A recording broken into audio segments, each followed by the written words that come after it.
Hello students, hope you're doing good. I'm going to go over this problem of mean value theorem in which, let me pull up, the function is ln of 14 of x and the given interval is 1 to e. So according to your, let me write down, according to the mean value theorem, what does the mean value theorem say? There exists a point C, there is a point, at least actually one point, there is at least one point C in the interval A to B, which in this case is 1 to E, so that the following equation is satisfied. The equation is f prime of C equals f of B minus f of A divided by B minus A. So let's plug in the following things. What is the derivative of ln 14x? The derivative of ln 14x is 1 over 14x. Using chain rule, I multiply by 14 equals ln of b, which is 14e, minus ln of just 14, which is my a, divided by e minus 1, which is b minus a, which is same as if I look at it, it is 1 over x equals 14 cancels. ln of 14e minus 14 can be written as ln of 14e divided by 14 by the properties of logarithms divided by e minus 1, which is ln of e, and that's 1. So ln of e, it's just same as 1 over e minus 1. So x is nothing but e minus 1. Now let's see this graph of the same function ln 14x, and it has been plotted on desmos.com. I have used the same interval 1 to e. The point 1, the blue dot here is the point 1 f of 1, and the green dot here is the point 2, sorry, e f of e is 2.718. So, and the red function, the red curved function is ln 14 of x.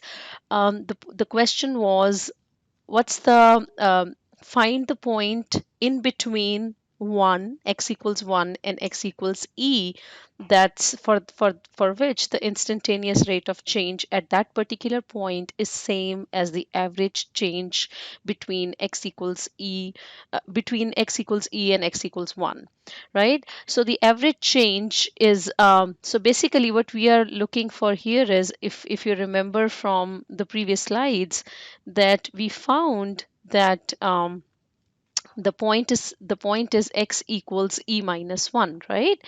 So and that's the point right here. This dot right here, this is my e minus 1.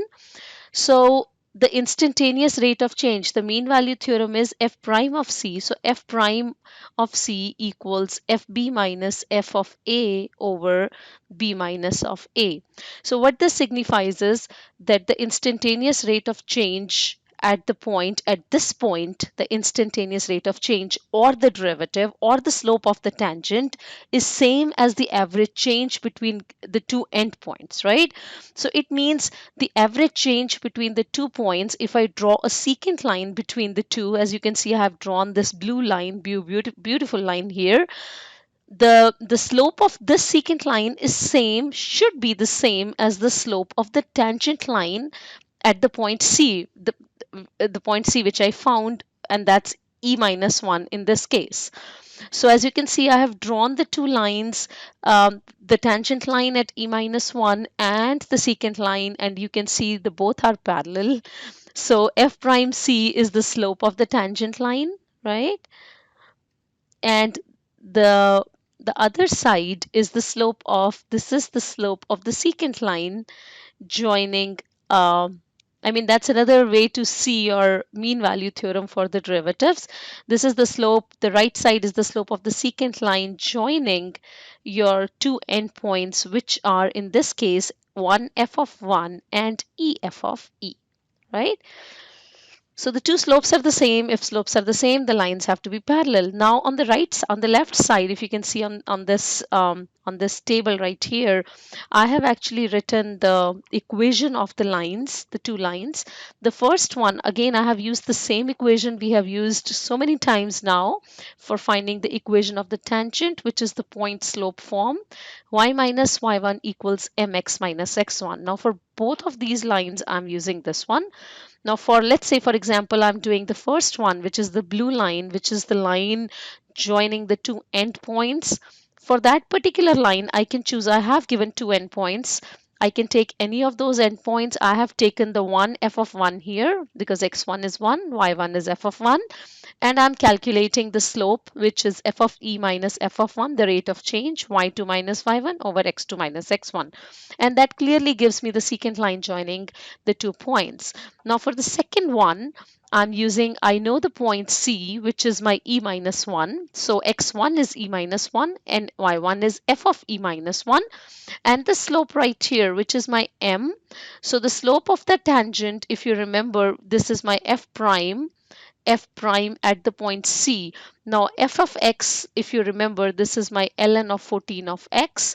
So f prime of x is, in this case, it was 1 over 14 of x times 14 using chain rule, which is just 1 over x.